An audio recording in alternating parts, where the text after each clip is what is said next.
Hi everybody, this is Alex from Ballade Sports, and today what we're going to be doing is we're going to be installing this new P700 PRL upgraded turbo onto this Civic Type R. Now this isn't the Civic Type R that's stock. This one has already been upgraded with the Mitsubishi Stg turbo, and we're going to do a dyno pass right now, and then you're going to see the dyno results, whether or not this one flows more, makes more power. We're going to tune after we install this.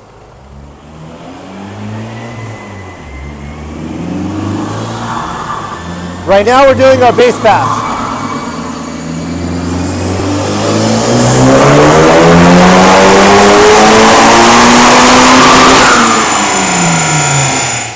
For our first pass on horsepower, we did 438. So we just did our first pass. I'm going to go over what this car has. This car has PRL Intercooler, PRL Chargepipes, PRL Intake, Race Intake with the upgraded MAF, our Ballade Sports camshafts. Can't really see those, but they're in there. Our Ballade Sports big bore throttle body. Our Ballade Sports downpipe. So there's a catless downpipe, a PRL Front Pipe, and Ballade Sports exhaust. Okay, now that we have the car off the dyno, we're going to be taking everything apart, installing the PRL P700 Turbo. Okay, and we're going to have our back-to-back to find out whether or not that the Mitsubishi Stg Turbo is superior or weaker than the P700, or vice versa. Okay, so now that we have the turbos off, this one is the stock Civic Type R turbo, this one's the Mitsubishi Stg Turbo, and this one's the PRL P700. All the outlets, pretty much here, and the exhaust side, everything is pretty much the same, within 1 millimeter of each other. Okay, where the difference is, Aaron? This is the exhaust wheel size. Right here. These are all different. These two are very similar compared to the stock exhaust wheel on the stock Civic Type R. Can you show us real quick? So the big difference, this is the stock wheel. And grab the... over this wheel. Put it together next, can you? Just as close as you can. Thank you. It's not a lot of light. Okay, that you can see a huge difference. Now against the Stage 2, maybe not so much, because we're counting millimeters here. The biggest difference is going to be on the intake side. Okay.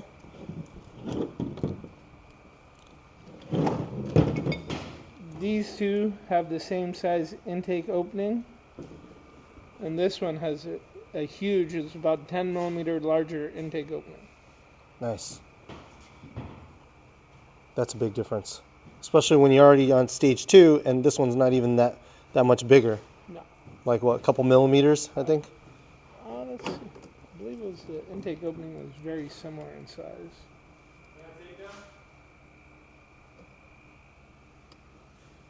50.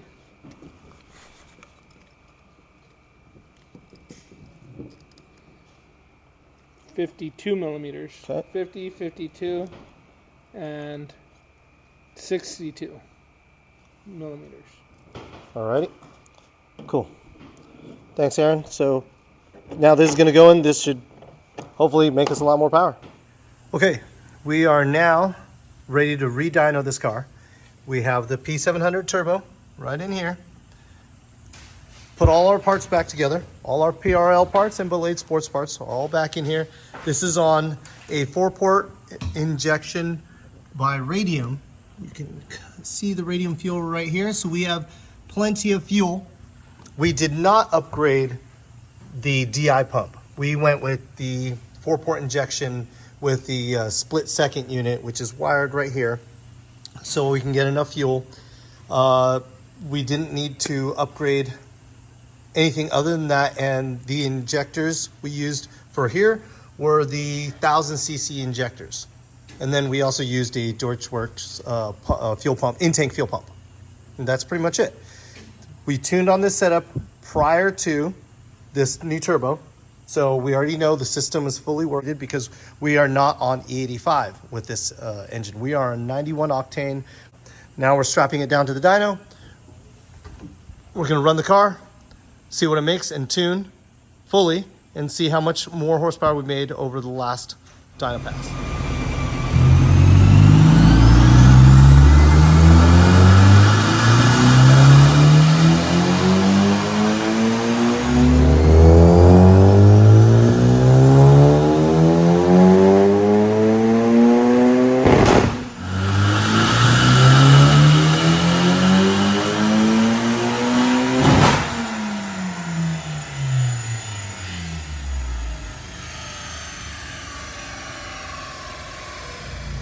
So after up to about 9:30 last night, we finished dyno tuning. Motor was super hot. We couldn't get the power to really stay consistent. So we decided to try again this morning and see what kind of passes we can make today.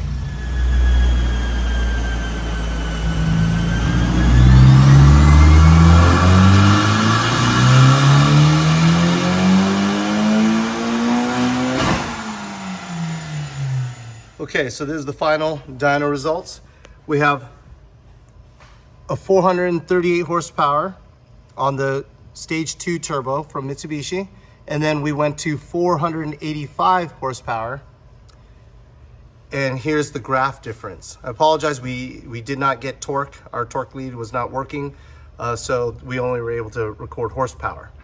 So you could see here that we kind of lost some mid-range horsepower, which would make sense because of the fact that we're using a bigger turbo. It's a little bit more laggy, and with our port injection system, we weren't able to gain back the mid-range. We were having issues with a little bit of too much fuel going in down low, so that's where we see the benefit of using like the Hondata DI fuel pump. So we need more DI pump to be able to kind of clean that up there. But up top, we made a lot of power up top. So that's the trade-off. So, you know, peak power versus we lost a little mid-range power, which again, we feel is expected having the bigger turbo versus the Mitsubishi Stage 2 Turbo. So in closing, what did we do? We changed to a bigger turbo, lost a little bit of mid-range horsepower, but we gained 46 horsepower more in the top end. And that's a good trade-off. Everything was set up exactly the same. So we didn't introduce anything more than just changing the turbo.